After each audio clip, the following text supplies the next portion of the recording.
Bismillahirrahmanirrahim. Assalamualaikum warahmatullahi wabarakatuh. Salam perubahan.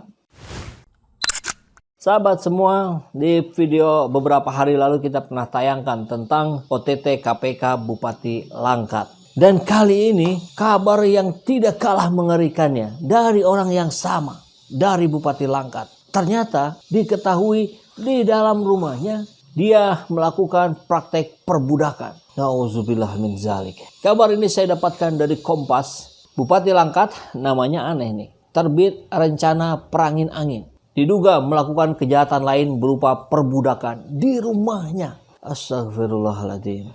Ini terungkap oleh Perhimpunan Indonesia untuk Buruh Migran Berdaulat, Migrant Care, yang menerima laporan adanya kerangkeng manusia serupa penjara dengan besi dan gemuk di dalam rumah bupati tersebut. Ini otaknya gimana ya?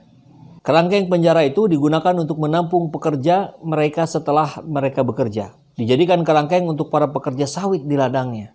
Ditugasi untuk melakukan pekerjaan di kelapa sawit. Ada 2 sel di dalam rumah bupati yang digunakan untuk memenjarakan sebanyak 40 orang pekerja setelah mereka bekerja. Mereka tentu tidak punya akses komunikasi dengan pihak luar. Mereka mengalami penyiksaan, dipukul, lebam, dan luka.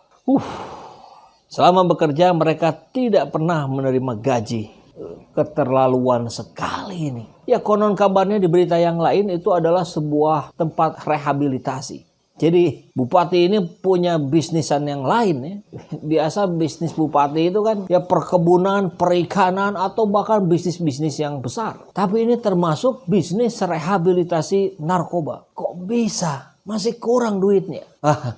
Kalau ditanya pasti jawabannya ini kontribusi saya. Saya ingin turut ambil bagian dalam pemberantasan narkoba. Tapi saya juga curiga, jangan-jangan ini pun tidak ada izin. Kan jelas izinnya harus ada dari BNN atau bahkan dari aparat hukum yang lain. Dan fungsi rehabnya pun yang saya tahu tidak sampai di kerangkeng seperti itu. Oke, bentuknya penjara sel iya. Tapi kita lihat di foto ini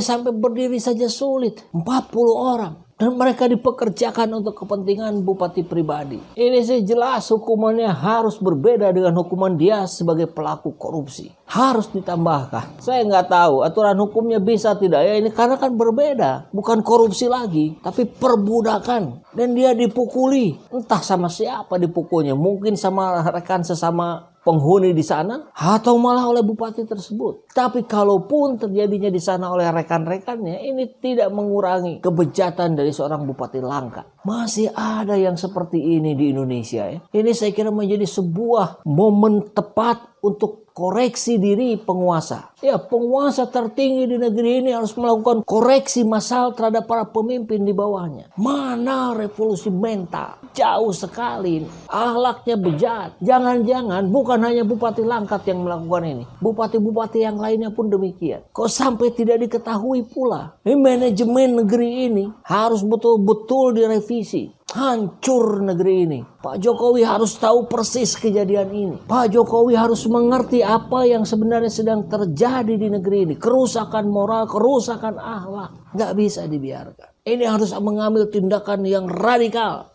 Bagaimana membenahi para pejabat di negeri ini. Baru kemarin kita terkaget-kaget dengan rentetan kasus yang dialami oleh Arteria Dahlan. Yang rupanya bukan hanya senang menghina suku, menghina orang yang lebih tua, tapi juga menunggak pajak. Tapi juga nggak melaporkan harta kekayaan. Bagaimana rakyat mau mencontoh pemimpinnya kalau pemimpinnya seperti ini? Akhirnya faktanya ya bisa jadi ditiru. Karena pemimpin itu teladan. Teladannya jelek ya diikuti. Teladannya baik ya diikuti. Jadi persoalan besar ada di level para pimpinan di negeri ini. Harus segera dievaluasi besar-besaran. Apakah menunggu rakyat turun ke jalan untuk membereskan semuanya? Ya tidak selesai juga sebenarnya. Ini goodwill dan kesadaran para pemimpin kita yang harus mulai memahami betul-betul jabatan bukan difungsikan sebagai alat kekuasaan, tapi alat memenuhi amanah rakyat. Mudah-mudahan semua pemimpin di negeri ini terbukakan oleh kasus ini. Dan jangan sampai terulang kembali. Dan cek semua rumah-rumah bupati, wali kota, gubernur. Ada apa di dalam rumahnya? Jangan-jangan bukan hanya dia yang melakukan seperti ini.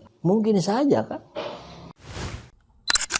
Hari ini banyak masjid yang penampakannya seperti hotel ya. Tapi di sudut-sudut yang lain masih banyak masjid yang kondisinya memprihatinkan. Dengan usia yang sudah sangat lama menjadi lapuk, tidak ada biaya untuk memperbaiki. Bahkan sebagian airnya berwarna kuning, berbau. Ya, saya yakin sahabat semua pernah 1-2 kali mengalami hal tersebut. Maka dari itu, kami dari Saiful Zaman Channel bekerja sama dengan Yayasan Putra Husni Indonesia untuk terus mencari data, mencari lokasi-lokasi masjid yang kondisinya masih memprihatinkan. Dan kita akan ganti berbagai kondisi yang ada di sana dengan keramik yang baru, dengan tembok yang baru, dengan cat yang baru. Bahkan jika airnya tidak memadai, berbau, berwarna dan sebagainya, maka insya Allah kita bertekad untuk membuat sumur yang baru di sana. Jadi 2 program kami hari ini adalah, yang pertama, kita akan melakukan renovasi masjid yang kita anggap tidak layak atau masih bisa ditingkatkan kebersihannya. Dan tentu program yang sudah berjalan, Akademi Dakwah Digital Indonesia. Kita masih perlu orang-orang yang mau masuk terjun ke dunia media sosial untuk mendakwahkan Islam. Karena kita lihat di media sosial banyak sekali serangan-serangan terhadap kepentingan umat Islam. Jadi bagi sahabat yang ingin membersamai kami dalam program-program YPHI, renovasi toilet masjid,